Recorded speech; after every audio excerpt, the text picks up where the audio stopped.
নমস্কার। ফেসবুকের প্রোফাইল এবং গ্রুপের সমস্ত সদস্যকে আমার আন্তরিক প্রীতি শুভেচ্ছা। মাঝখানে বেশ কিছুদিন ভিডিও করতে পারিনি। আজকে একটি বিশেষ বিষয় নিয়ে আপনাদের সামনে আলোচনা করব, সেটি হলো দাম্পত্য অশান্তিতে শাশুড়ির ভূমিকা।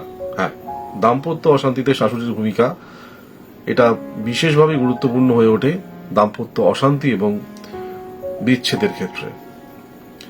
তো সাধারণভাবে আমরা সবাই জানি সপ্তম ভাব যেখান থেকে বিবাহ বিচার হয়, সেটার সাথে যদি মঙ্গলের নেগেটিভ কানেক্টিভিটি হয়, মার্স যদি পীড়িত হয়ে যায়, including 6th house and 8th house, অনেক ক্ষেত্রে 12th হাউস, তাহলে সেটা দাম্পত্য অশান্তি ক্রমশ বাড়তে বাড়তে সেটা বিচ্ছেদ পর্যন্ত রূপদান করতে পারে। এখন সেই অশান্তি সৃষ্টি হওয়া এবং সেটা আস্তে আস্তে বাড়া, এগুলির পিছনে অনেকগুলি পারিপার্শ্বিক কারণ থাকে। তো এই পারিপার্শ্বিক কারণের মধ্যে একটা অন্যতম কারণ হয়ে দাঁড়ায় অনেক পরিবারে শাশুড়ির অঙ্গুলি হিলনে চলা, বাড়িতে আসলেই বৌমা সম্পর্কে ছেলের কানে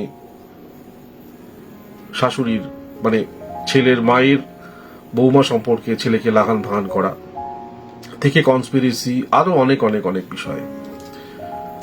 তো এগুলি চার্টে কি করে শো করে দেখুন। মা হোক কিংবা শাশুড়ি, সবটাই কিন্তু 4th হাউস থেকে নির্দেশিত হয়। অনেকে বলতে পারেন যে 7th মানে হাজবেন্ড 7th এর 4th অর্থাৎ 7, 8, 9, 10 ভাব থেকে শাশুড়ি বিচার হবে, এরকম ব্যাপার নয়। কারণ এরকম প্রমাণ করতে গিয়ে আমরা হালে অনেক কিছুই পাই যেটা 4th হাউস থেকে যে শাশুড়ি সেটা নির্দেশিত হয়। যেমন এই কদিন আগে একটা চার্ট একটা ক্লায়েন্টে দেখছিলাম যে 4th স্যাটার্ন মুন 12 কন্ট্যাক্ট হয়ে গেছে, তো যেটার কারণে মা মারা যায়নি, শাশুড়ি মারা গেছে। অর্থাৎ মা কিংবা মাতৃসম সবটাই বিচার হয় 4th হাউস থেকে। এখন কথা হচ্ছে, যাদের শাশুড়ির দ্বারা উৎপীড়িত হবে এরকম চার্টে 4th হাউসের সাথে অর্থাৎ মাতৃভাবের সাথে চন্দ্র আগে কানেক্ট করতে হবে, এবং তার সাথে অবশ্যই ভাবে 6th অথবা 8th। 6th এর ভূমিকাটা সবচেয়ে বেশি, 8টা তারপরেও আসতে পারে, কারণ ষষ্ঠ ভাব থেকে ঝঞ্ঝাট, শত্রুতা করার মানসিকতা, যার কারণে অশান্তির সৃষ্টি হচ্ছে, বিরক্তি করে, এই বিষয়গুলি 6th হাউস থেকে আসে। তো 4th হাউসের সাথে 6th হাউস উইথ চন্দ্র, অনেক ক্ষেত্রে রাহু এবং মঙ্গল।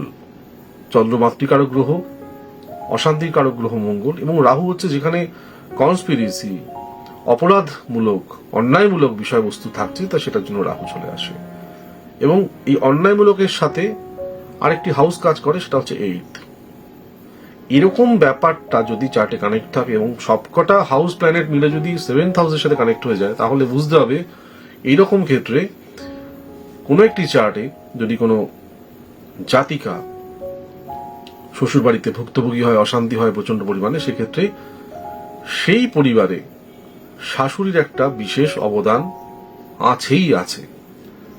অবশ্যই ভাবে এরকম ধরনের কোন রকমের সমস্যা হলে চার্টটাকে যথাযথ কোনো ভালো জ্যোতিষীর কাছে দেখানো দরকার, এবং ঠিকঠাক প্রতিকার নিলেই একমাত্র এখান থেকে বের হওয়া সম্ভব। নচেত কিন্তু সারাটা জীবন এভাবে ভুগতে হবে, কিংবা তার যদি সেপারেশনের যোগ থাকে তাহলে কিন্তু বিচ্ছেদ যোগ করতে পারে। বিবাহ একটা অনেক বড় পার্ট জীবনে, এবং অনেক ভাবে সেখানে ঝামেলা, অশান্তির সৃষ্টি হতে পারে, সমস্যার সৃষ্টি হতে পারে। আজকে বিবাহিত জীবনে শাশুড়ির অশুভ ভূমিকা, সেটার উপর বেস করে বলা হলো। অন্য একদিন অবশ্যই ভাবে বিবাহিত জীবনের অন্য একটা অ্যাঙ্গেল নিয়ে আমি আপনাদের সাথে আলোচনা করব। নমস্কার।